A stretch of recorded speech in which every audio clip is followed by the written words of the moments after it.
मेरा नाम अरविंद है। मेरी उम्र 20 साल की है। मैं अपने पापा और सौतेली माँ के साथ दिल्ली में रहता हूँ। मेरे पापा एक विदेशी कंपनी में बड़े ऑफिसर के पद पर काम करते हैं और वो दुबई में ज्यादातर रहते थे, इसलिए उनकी आय बहुत अच्छी है। दिल्ली में हम बहुत हाई प्रोफाइल बिल्डिंग सोसाइटी में रहते हैं। पापा हर महीने में भारत आते हैं और 6 से 7 दिन रुककर वापस चले जाते हैं। मेरी सगी माँ और पापा का कुछ महीनों पहले तलाक हो गया था। मेरी एक सगी बड़ी बहन भी है। तलाक के बाद मेरी सगी माँ ने दूसरी शादी कर ली थी। मेरी बड़ी बहन मेरी माँ के साथ रहती है और मैं पापा के साथ।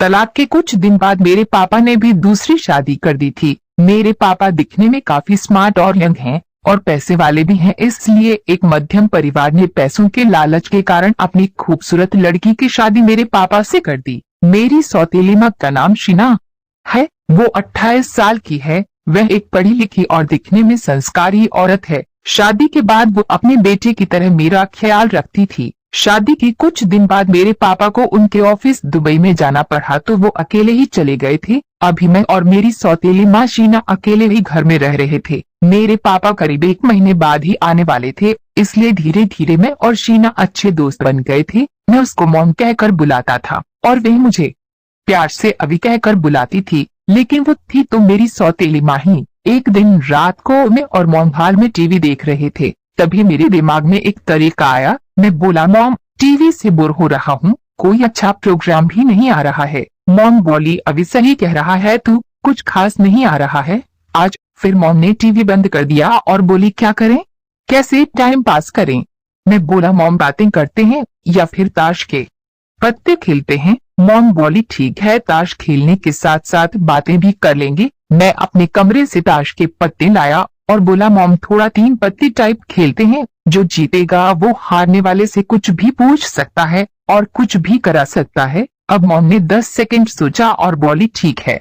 मैंने 3-3 पत्ते बांटे और मॉम जीत गई। अब मॉम खुश हो गई और बोली, अच्छा बेटा बता, तू मुझे ज्यादा प्यार करता है या अपनी सगी मम्मी को।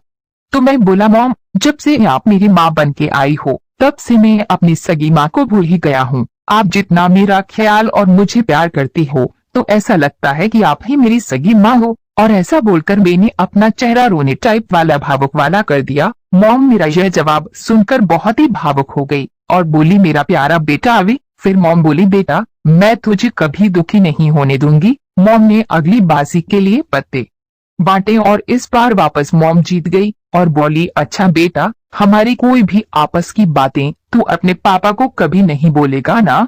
मैं बोला, नहीं मॉम, आप जो बोलोगी वैसा ही मैं करूँगा और आप भी पापा को मत बोलना। तो मॉम बोली, नहीं बोलूंगी बेटे। मॉम के इस जवाब ने मुझे अंदर से बहुत खुश कर दिया। फिर इस बार पत्ते मैंने बांटे और मॉम फिर जीत गई और मॉम बहुत खुश हुई और बोली, आज मेरी किस्मत सिकंदर है, मैं ही जीत रही हूँ। मैं बोला, हाँ मॉम। फिर मॉम बोली, बेटा तेरा कॉलेज में कोई लड़की पढ़ती है क्या? मेरा मतलब कोई गर्लफ्रेंड तो नहीं है ना?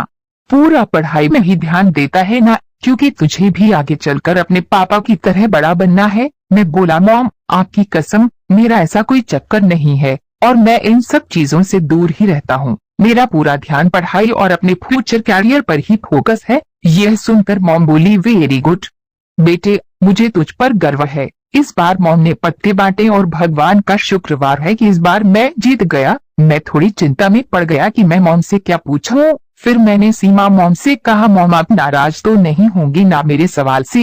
Exclamation mark.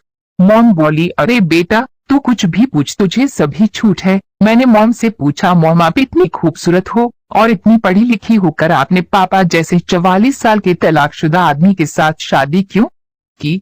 आपसे तो कोई भी स्मार्ट लड़का शादी कर सकता था। तब मॉम मुस्कुराकर बोली, तेरी बात सही है बेटे, लेकिन मैंने बचपन से ही एक अमीर आदमी से शादी करने के सपने देखे थे और आराम और हाई प्रोफाइल लाइफ जीने के सपने देखे थे। और तेरे पापा अमीर तो हैं ही, साथ में स्मार्ट भी दिखते हैं, इसलिए मेरी जिंदगी ऐशो आराम से कटेगी और साथ में तेरे जैसा अच्छा और प्यारा बेटा भी मिल गया। मेरे तो सारे सपने पूरे हो गए। तब मैं बोला, मॉम आपने एकदम सही किया है, मैं आपका हमेशा ख्याल रखूंगा। फिर मैंने हिम्मत करके एक और सवाल पूछ दिया, मॉम आपका कॉलेज के दिनों में कोई अफेयर था क्या? मॉम मुस्कुराई और बोली, नॉटी बॉय, मेरा कोई अफेयर नहीं था। फिर मैं बोला मॉम आप बहुत अच्छी और बहुत संस्कारी हो, आपको मैं एक बात बताना चाहता हूँ कि आप अभी भी बड़ी सुंदर दिखती हो। तब मॉम जोर से हंस के बोली थैंक्स बेटा, तेरी बातों से मुझे तेरे पापा की याद आने लग गई। फिर मैंने पत्ते बांटे और इस बार दोबारा मैं जीत गया। और मैं बोला मॉम एक पर्सनल सवाल है, पूछ सकता हूँ? तो मॉम प्यार वाले गुस्से में बोली तुझे एक बार बोला ना बेटा, तू कुछ भी पूछ सकता है, तुझे सब छूट है, तू मेरा इकलौता प्यारा बेटा है। तब मैं बोला कि मॉम मेरा मतलब ये है कि आपको पापा खुश कर पाते हैं या नहीं, क्योंकि आप 28 की हो और पापा 44 के। तब मॉम थोड़ा मुस्कुरा कर बोली हाँ बेटा। यह बोलकर मॉम शर्म से मुस्कुराई और मैं भी मुस्कुराया। फिर मैंने पत्ते बांटे और इस बार भी मैं जीत गया। इस बार कुछ अलग करने का मैंने सोचा था। मैं बोला मॉम आप खड़ी हो जाएं। मॉम मुस्कुराती हुई खड़ी हो गई। फिर मैंने अचानक मॉम को एक छप्पी ले ली। ये मॉम को भी अच्छा ही लगा, वो नाराज नहीं हुई। मैं बोला सॉरी मॉम, ये तो इस गेम के नियम ही थे। मॉम बोली यस बेटे कोई बात नहीं, मुझे तो अच्छा लगा। मैं मॉम की बात सुनकर खुश हो गया। फिर पत्ते बांटे और इस बार भी मैं जीत गया। अब मॉम मुस्कुरा रही थी कि अब ये क्या करेगा। मैं कुछ बोलता उससे पहले मॉम बोली बेटा मैं सब समझ रही हूँ, बस अब गेम खत्म करते हैं, रात हो गई है, तुझे सुबह कॉलेज भी जाना है, जाकर अपने कमरे में सो जाओ। मैं हल्के से रोते हुए बोला मॉम आपने तो बोला था कि जो मैं चाहूंगा वो आप करोगी, फिर अब मैं जीत रहा हूँ तो आप बोल रही हो खेल खत्म। मुझे रोता देखकर मॉम बोली अरे बेटा रो मत, बोल क्या करना है। अब मैं खुश हो गया और बोला मॉम मैं आपको खुश करना चाहता हूँ एक्सक्लेमेशन मार्क। मॉम बोली तू मेरा बेटा है। फिर मैं बोला कि हम कोई सगे थोड़ी हैं, हम तो वो कर ही सकते हैं और पापा भी अब 1 महीने बाद ही आएंगे। मेरी बात सुनकर मॉम ने कुछ सोचा और मान गई। अब तो मेरी खुशी का ठिकाना ना रहा। फिर हम दोनों मॉम के बेडरूम में आ गए। फिर मैंने और मॉम ने लगभग 45 मिनट तक किया। फिर वो सब के बाद मैं